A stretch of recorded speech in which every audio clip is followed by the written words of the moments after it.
مشايخنا.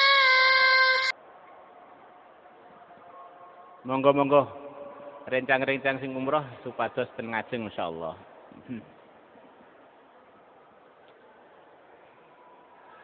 Kemarin itu ada beberapa cerita di waktu umroh. Di antara ceritanya kita ketika di Madinah didatangi oleh kerabatnya Sayyid Muhammad Al-Alawi Al-Maliki ke kamar, datang ke kamar. Beliau profesor doktor ahli sejarah. Ngobrol panjang lebar, terus ngundang saya dengan jamaah ke rumah beliau. Akhirnya kita datang ke rumah beliau, sebagian jamaah 50-an orang. Cerita ke sana kemari, ada satu cerita yang memang keahliannya Syekh ini adalah sejarah Madinah. Mengajar di Universitas Madinah sampai 40 tahun mungkin. Sekarang sudah pensiun, umur 80 tahun. Setiap Sayyid Muhammad pergi ke Madinah, nginepnya di rumah beliau. Dan kerabat sama-sama Al-Hasani. Di antara isi cerita, sebetulnya ini mau kita sampaikan di Maulid, tapi di sini pun juga nggak apa-apa. Kesimpulannya, selepas zaman Nabi Nuh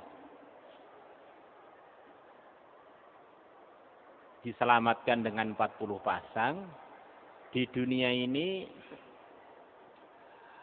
yang tersisa hanya cucunya Nabi Nuh, wa ja'alna dzurriyyatahu humul baqin. Maka anak cucu Nabi Nuh ini yang menguasai dunia. Termasuk yang menguasai negeri-negeri Arab, termasuk yang menguasai Madinah sekarang ini. Namanya zaman Amaliqah. Itu sekian abad begitu itu. Lah generasi selepas Amaliqah adalah Tababi'ah, para raja-raja Yaman, Tubba, yang diceritakan dalam sebagian ayat Quran namanya Tubba. Wa qaumu Tubba, dan kaumnya raja-raja Yaman. Raja-raja Yaman itu di antara kekuasaannya adalah Madinah. Dan raja-raja Yaman ini adalah ahli kitab. Dan ahli kitab di Yaman itu adalah Yahudi. Maka di sekarang pun di Yaman ada Yahudi. Yahudi Yaman itu memang sudah kuno banget. Yaman ada Yahudi. Maka para tokoh-tokoh agamanya Tuba ini memberitahu kepada raja bahwa akan datang Nabi akhir zaman, tinggalnya di Madinah. Maka Tuba dalam perjalanan untuk melaksanakan ibadah haji di Mekah. Di tengah perjalanan mesti harus melewati Madinah. Maka Tuba bilang, kalau begitu saya harus menghormati Nabi akhir zaman. Kita harus menyiapkan tempat untuk menyambutnya, saya yang membiayai semuanya. Akhirnya dibangun rumah untuk Nabi akhir zaman. Ini sebelum ada Aus, sebelum ada Khazraj semuanya. Sebelum ada Bai'atul Aqabah, orang-orang Aus, orang Khazraj siap menerima Nabi kita ke sana. Ini dalam versi yang kuat, pertama kali penduduk Madinah yang beragama justru Yahudi. Datang karena diizini oleh Tuba tadi untuk tinggal di Madinah sebagian. Akhirnya dibangun rumah, singkat cerita rumah itu terbangun, terwariskan, sampai akhirnya ketika Nabi kita hijrah, rumah itu menjadi rumahnya Abu Ayyub Al-Ansari. Di rumahnya Abu Ayyub Al-Ansari itu rumahnya Rasulullah yang telah dibangun dari Tuba beberapa generasi sebelumnya. Kadang-kadang orang bilang nih Madinah ini miliknya Aus, Khazraj, miliknya Yahudi, itu ketinggalan cerita. Madinah itu memang miliknya Rasulullah. Sebelum Nabi ke Madinah itu sudah miliknya Rasulullah, rumahnya sudah siap. Maka ketika Nabi sampai ke Madinah, pertama kali yang pengen beliau tinggal di rumahnya adalah Bani Najjar. Karena ini kerabatnya ibu beliau. Kita ini kan kerabat. Ibu kamu dari kami, ayah kamu juga wafat di sini, tempat kami. Maka Nabi kita bilang, ini kaitannya dengan keputusan Allah. Biarkan onta saya bergerak, dia ini dibimbing oleh Allah di mana dia. Di situ berhenti, saya akan tinggal di situ. Ternyata berhentinya di rumahnya Abu Ayyub, yang ini dari atas adalah dari yang dibangun oleh Tuba. Kita di rumah beliau, salawatan. Lepas itu kita pergi ke Mekah. Tiba-tiba beliau nelpon, saya pengen ikut ke Temboro.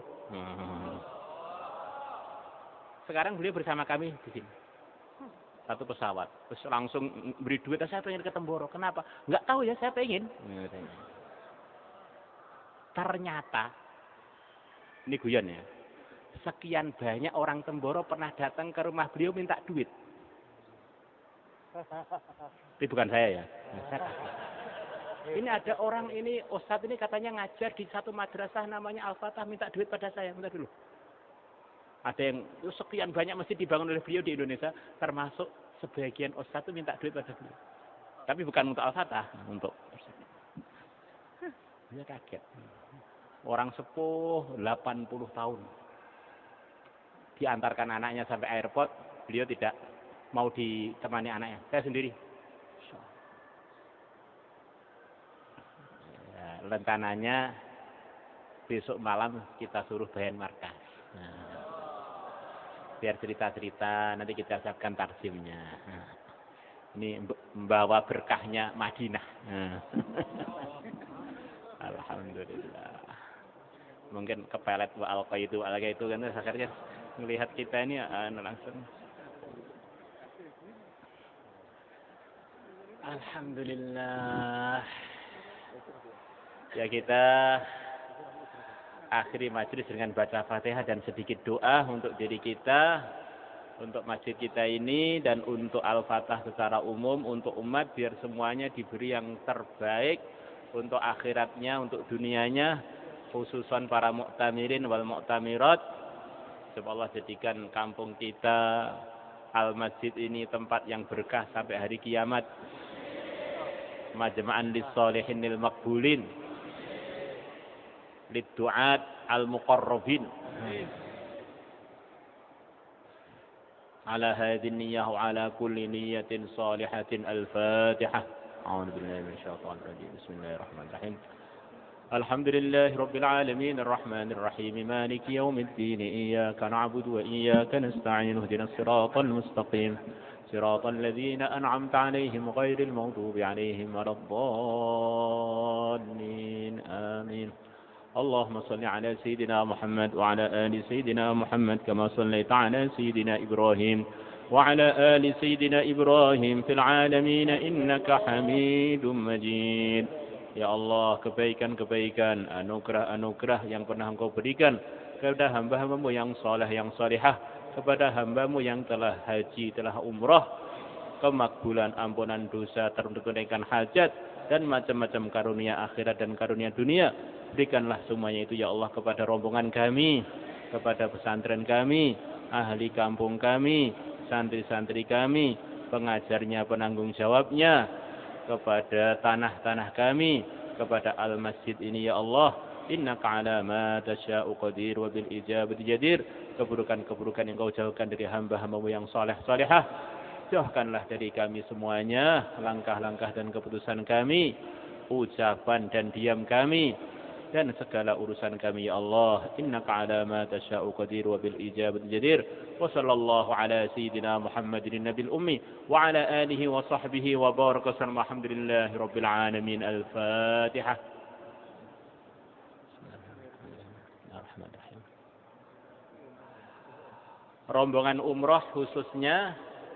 bisa meneruskan perjalanan. Sepertinya kita juga sudah jabatan tangan, nggak perlu diulang ya. Iya Pak Pur, Pak Pur. Antar rombongan kita jabatan tangan? Ya, antar rombongan kita jabatan tangan. Teman-teman santri dan ustadz-ustadz dan ustazah sebagai penonton insyaallah. Tadi kan sudah jabatan tangan semua insyaallah. Kemudian tas-tasnya insyaallah diambil dengan teliti, pulang dengan doa teliti, doa-doa yang baik. Kemudian tas-tas yang ketinggalan di Jeddah insyaallah Pak Fahrur usaha untuk menguruskan. Ada 12 tas yang ketinggalan. Teman-teman semangat pengen dapat berkahnya Makkah Madinah, akhirnya belanjanya kebanyakan. Alhamdulillah. Alhamdulillah sebagian. Insyaallah teman-teman yang selain yang mu'tamirin insyaallah sementara tidak ikut musafahah ya. Ini bainal mu'tamirin insyaallah.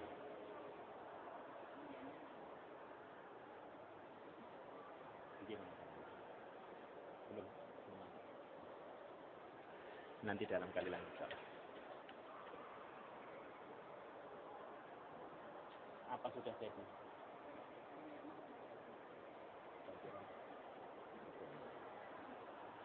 Ini untuk yang perempuan, ini katanya sumber kebaikan itu dari perempuan. Ya.